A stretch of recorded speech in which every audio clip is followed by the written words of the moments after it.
Hey everyone, welcome to episode 29 of Tuesday Tips. This tip is going to be about kind of just edges in general. It is equally applicable to 5, 6, and 7. Probably even, it gets a little trickier on 6 and 7 because there are more pieces to look for, but it's literally identical on all puzzles, so I'm just going to show you on 5x5 because that's the easiest. It's kind of how you should be looking for your edges when you're doing edge pairing. So, every kind of noob solver, pretty much say we're looking for the last orange and blue edge.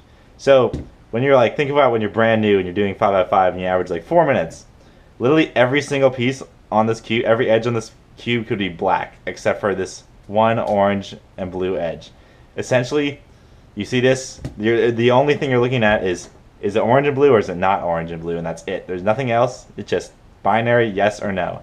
And that is the most wrong way to be scanning for edges possible. I know I've talked about kind of seeing things as you're looking for other stuff, but it shouldn't just kind of be in the background. You should almost be making a conscious effort to be looking for other pieces while you're still working on an edge. So, especially when you're practicing. In competition, it's usually a good idea to kind of go more mindless and to be kind of doing with what you're comfortable with. But especially when you're practicing, definitely you want to be tracking multiple pieces. So, say I'm here, looking for this orange and green edge. It's not on top. Well, I did see how, when you look to see it's on top, you shouldn't just oh, it's not there. You should also see what's available up here. In this case, there's literally nothing good on top. The fact that there's nothing good should register with you. You don't want to, there's nothing good, so once you turn it over to look for the orange and blue, you know the next edge after the orange and blue is going to be on the top. So you solve the orange and blue.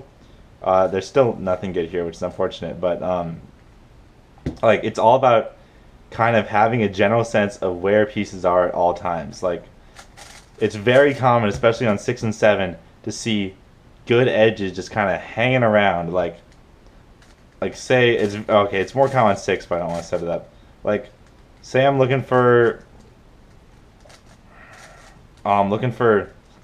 blue and yellow. Look on top and oh wow, green and white's almost done. Okay, just kind of store that in the back of my mind. Okay, I'm also kind of looking for green and white only if it's kind of there. Oh man, the next green and white's here. I see the blue and yellow. Should I insert like this? Oh no, definitely not, because that would pull out the green and white. I see this green and white here. So now what I know is there's green and white here. There's two green and whites already matched up on bottom, and we have a full edge right here. So knowing we have the next edge already in our mind, we're going to pair up this edge and insert, keeping that in mind. Ideally, you will always find the next edge while you're working on your current edge. This is ridiculously hard to do. I definitely don't do it. No one in the world does this consistently. That's the ideal case. And so you always want to be pairing in such a way that it helps out the next edge as you go.